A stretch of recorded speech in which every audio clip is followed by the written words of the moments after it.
the fact that we don't have good, solid information really is reflective of the pathologies of many of Beijing's human rights abuses these days, that one can't rely on a free press, that it's hard to access lawyers, and that people are regularly denied basic protections under the law. But we've also seen in the last couple of years a much more aggressive push by Beijing to force other governments to return people who are refugees from China, people who are allegedly corrupt officials, or to intimidate people beyond the mainland borders. So, these are serious problems. And China is saying, stay out of our internal matters. Li Bo has a British passport, but they say, first and foremost, he is a Chinese citizen. What does that say to you about the whole one country, two systems theory?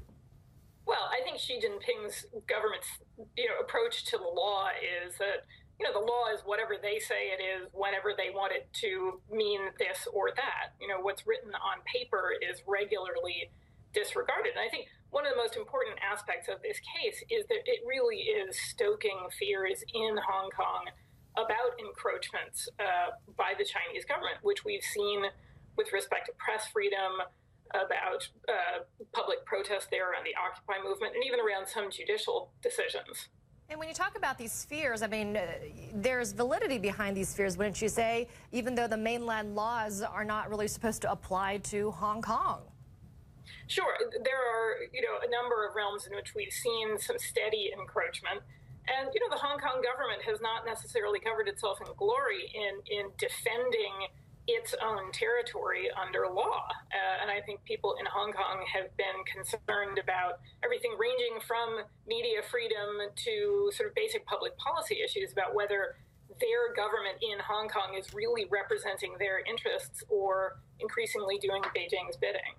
And when it comes to this bookstore and some of the titles they were selling, which were not necessarily complimentary to some of China's leadership, talked about wives and girlfriends of leaders and all sorts of other, some would say, salacious matters. How much of a bloody nose does that give to Beijing authorities when they see that happening in a place like Hong Kong?